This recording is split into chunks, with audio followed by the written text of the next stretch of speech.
All right, as we continue to observe Mental Health Awareness Month, National Mental Health Awareness Month, Dr. Sabrina Jackson is here to discuss how to recognize when we are mentally well and some things you can do to realize that. Dr. Sabrina Jackson, the people expert, is with us. We're going to tell you about something fun coming up. But first, Dr. Sabrina, how do we go about this? Well, this is so important because I think that we spend so much time looking for symptoms of when we're not okay. How do we know when we are okay? So last week I talked about 5 things, and this week I want to finish the list with another 5 things. And so the first thing is to practice self-care. And self-care is not just getting your hair done or your nails done or a pedicure or a massage, although trust me, I need somebody to rub on all this chocolate. I do think that it's important to understand about setting healthy boundaries, knowing when to say no, taking a look at what you want to do much more than what other people may want you to do. All of that is a part of self-care. So when you're feeling okay and when you're doing okay, you really check in with yourself and you're caring for and being gentle and kind to yourself. Please, no, continue. Yep, please. And then you need to possess resilience. And this is huge because life is going to throw stuff at us all the time. We have negative things that happen. But when you're resilient, you don't let it keep you stuck there. You understand that this too shall pass, and you learn and get wisdom from the difficult things. Because there is a scripture, you know, I'm a Bible girl. There's a scripture that says all things are working together for my good. It didn't say just the good things. That resilience is an important one, too, because I think part of it is, how do I know if I'm really mentally not well or if I'm just going through a little bit of adversity right now that I need to get through? And that's normal. Yeah. And so it's not beating up on yourself when you are not having a good day, because when things happen that knock you off your square, you have to own the feeling so that you can move through it so that you can heal from it.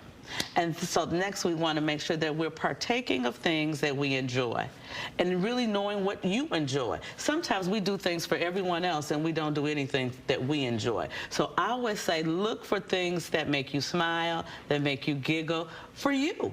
Do it for you. You know, obviously it was Mother's Day yesterday, and happy Mother's Day to you. And I feel a lot of moms do that. A lot of moms have to do things for the kids or for maybe the husband or for maybe their parents. Or I feel like a lot of moms do for a lot of other people other than themselves. I always say that you should have a priority list and you should be at the top of your list. Do something that really makes you happy. And if other people don't like it, it's okay because they have their own list. You have your list and you control it. And then you need to make sure that you are preserving healthy relationships. Really assess your relationships. I do an activity called moving from self-defeating attitudes and behaviors to self-supporting attitudes and behaviors. And when you're engaging in self-supporting attitudes, you are routinely examining your circle.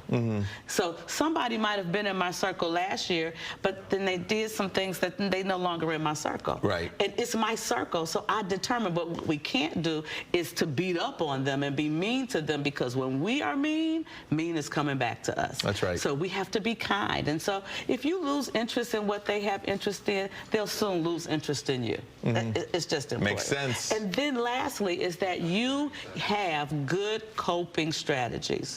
That you have strategies that are healthy for you. You do healthy things like you get enough sleep and enough rest. That's a huge one. That's a key one, right? Hydration is necessary. Are you drinking water? Because hydration isn't when you drink coffee. Hydration is when you drink water. But what things are you doing to make sure you have good coping mechanism and good coping skills? Journaling is an experience, not an activity. Absolutely. All right, sit tight, Dr. Sabrina. Okay. We are coming back with you for our next hour, staying right here and answering your questions live. So go to our X page, Twitter, or go to yours, I should say. Go to yours. Go to yours. Use the hashtag Ask Dr. Sabrina. So there it is right there. Have a question, go to Twitter, go to X, Ask Dr. Sabrina, and we'll answer those questions live in our 10 o'clock hour. So we'll see you then. Thank you. All right. So excited. And welcome back. The people expert, Dr. Sabrina Jackson, back to answer some of your questions. So we have the tag board up. Dr. Sabrina, the questions rolling in. This one from Detroit Loves. Oh no, I'm a helicopter parent. How can I stop hovering? Oh my goodness, that is such a great question, because so many parents begin to hover over their children. You have to understand that your role is to supervise when they're a younger age, but you can't just do everything because they can't be with you 24 hours a day.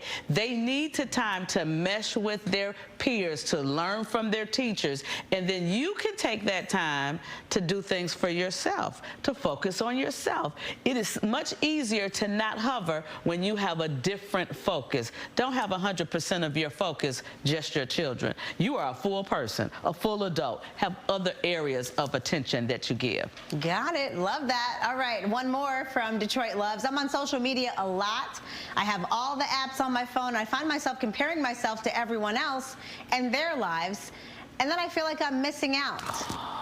What can I do?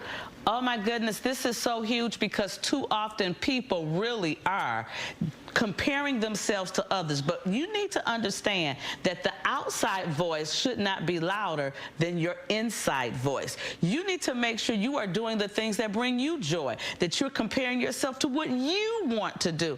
And if you're looking at other people's lives, you're not spending any time on your own life. Are there certain accounts you should unfollow if you notice they make you feel a certain way? But some of these people are friends and family, so you can't get away from it. Well, really. You can, because you can turn your notifications off. You can turn your notifications off as a way of guarding your peace. You can give yourself an amount of time that you're going to spend on social media. Don't spend 24 hours on social media, because then are you really engaging in real life? I find that people will be sitting at a table with a group of people and everybody is on their gadgets. No, you have to get back into living your whole life, full life, with people. Here's a good one from our viewer, Kimberly Hopkinson. She says, please, and that's all caps, so she really means this one, okay? Please, how can you stay positive when your spouse is so negative about everything? I even ask him to give at least one thing that you're thankful for, because he has a negative response or excuse for everything. Little advice here? Oh, that's a good one, because when you're around people and they're so negative, you can't allow their negativity to bleed over into yours. And so one of the ways that we teach social and behavioral skills is by modeling. Don't just ask him to give things that he's grateful for. Spend the conversation to turn around to what you're grateful for, and make one of the things that you're grateful for him. Pull out positive things that you think about him, because that way he can begin to see himself more positively, and not just all the negative things that he is always griping about. We have to be the thing that we want other people to be. All right, and we'll end it here. This one from Olita. What coping skills or tools can you use to build your self-confidence at any age? Oh, I love this one, because I don't care how old you are. You can absolutely do things to build your self-confidence. And self-confidence has to do with your ability to see yourself in a positive light. You can look at yourself in the mirror every single day and say positive affirmations to yourself about yourself. And say positive things about your body, positive things about your smile, just positive things about yourself. But then also journaling. Journaling is an experience, not an activity. Start to write things about yourself, things that you're thankful for, things that you're concerned about, things that you want to heal from, things that are your dreams and visions, because I always say the vision can't happen if you don't have it. So begin to dream with your eyes wide open. You have the coping skills to make yourself the best you can be. Such good tips. Dr. Sabrina, thank you. Where can we find you? SabrinaJackson.com.